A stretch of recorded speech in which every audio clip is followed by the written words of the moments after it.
Let no evil talk come out of my mouth, but only what is useful for building up as there is need, so that my words may give grace to those who hear. In the name of the one holy and undivided Trinity. Amen.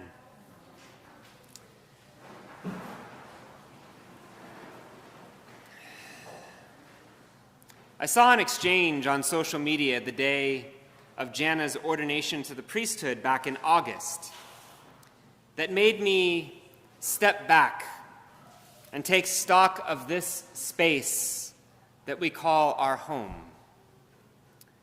A friend from out of town arrived early for the service and posted a picture of our empty church, adorned in red for the ordination, from their perspective in a middle pew. And someone commented, "What a beautiful church!" To which my friend replied, "I agree. St. Augustine's has one of the prettiest church buildings I've ever seen." Now, this friend is no stranger to church. They work for a church. They're a part of a church that has a very beautiful building of its own. And this is what they say when they're here in our space. I guess it's been a long time since I first stepped foot inside of St. A's. 24 years ago, this coming Christmas Eve, to be exact. But back when I first did, I don't think it would have been too hard for me to identify with those who were standing next to Jesus in the gospel this morning, gawking at the beautiful stones and ornaments of the temple in Jerusalem. This truly is a beautiful space that we have here.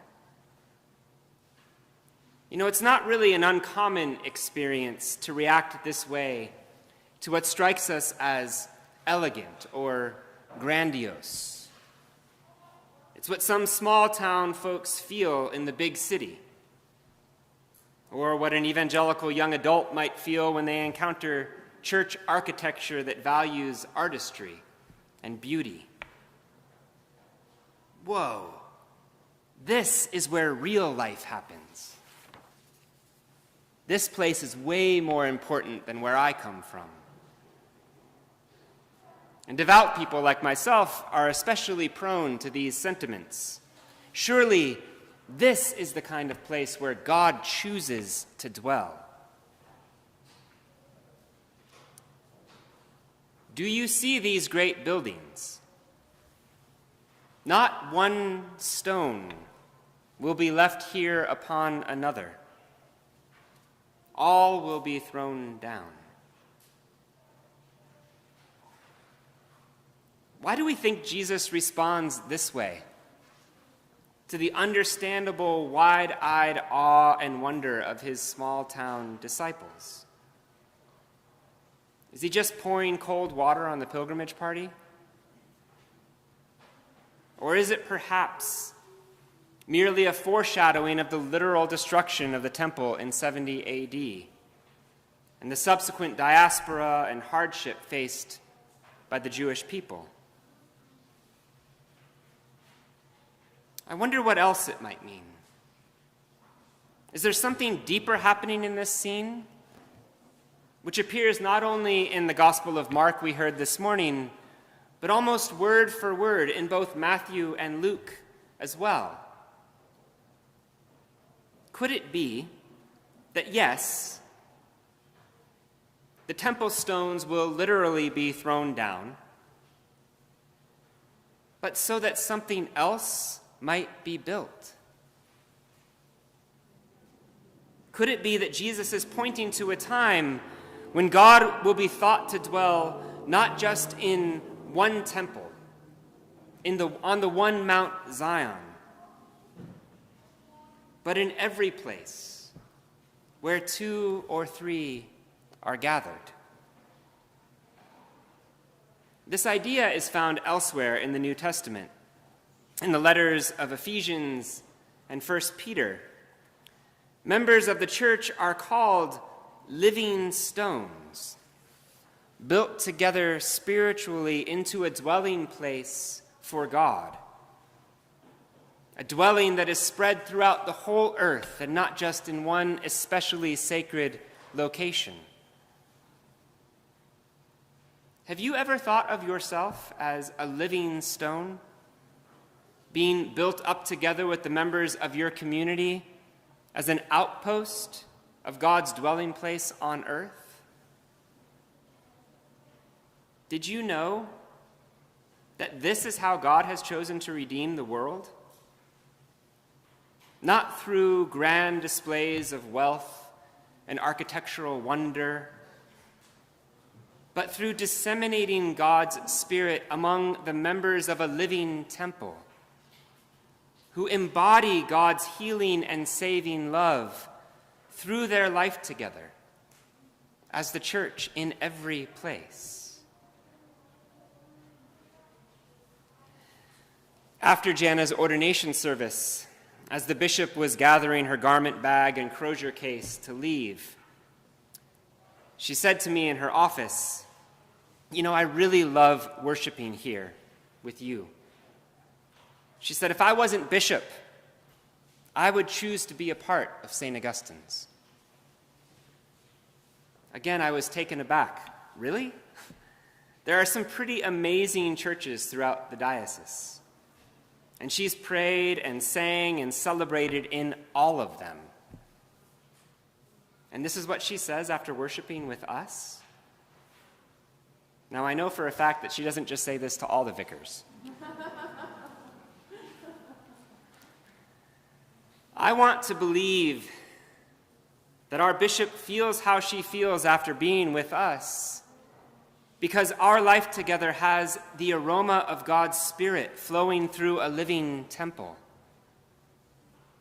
Each of you, as a part of a community gathered here, are living stones, built up together by the Spirit of God as St. Augustine's Episcopal Parish. You are called, commissioned, and empowered to live into this identity. Beloved, there is no such thing as a Christian who is not called to be a part of God's dwelling place.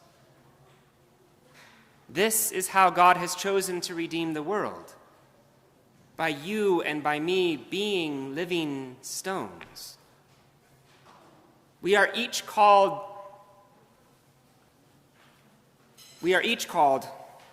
to be a living temple through which God is present in the world, through which God heals and saves. And I must say that it's really nice to have a spiritual shepherd who perceives this about our life together. So, how do we continue to respond faithfully to this call of God upon our lives? How do we keep being built up together spiritually into God's dwelling place? How do we keep emanating the fragrance of living stones among and through which the Spirit flows? The Holy Eucharist trains us for this vocation we share, to embody God in and to and for the world. In the Eucharist, we bring the stuff of our lives, the stuff of earth, bread and wine and money, and all that they represent, our time and skill and labor, and we offer them to God at the altar table. And God receives them and transforms them into what our time and skill and labor could never produce: the bread of heaven and the cup of salvation, signs of our belovedness and belonging, and feeds them back to us so that we might carry the divine life within ourselves to each other and out into the world. This is how Jeremiah's vision of the new covenant that we heard quoted in the letter to the Hebrews this morning. The vision of God's law placed in hearts and written on minds is realized. This is how God chooses to redeem the world, through you and through me, through us together. Our capacity to be living stones, however, to be built into a dwelling place for God, depends upon what we bring to God to be transformed. As any athlete or artist or tradesperson knows, what costs little yields little. None of us can run a marathon by spending 10 minutes a day on a treadmill. And we can't embody God in our thoughts and words and deeds by bringing anything less than our highest priority, our best efforts, and the first fruits of our labor to the Eucharistic encounter. Beloved, in the name of the God who has chosen to redeem the world through you and through me, I implore us, as St. Augustine's Episcopal Parish on this our Consecration Sunday, to continue being built together into an outpost of God's dwelling place on earth. Let us give gratefully of our whole selves, that we may continue to embody our shared vocation as living stones, as part of a living temple, emanating the fragrance of God's love among all whom we encounter. Amen.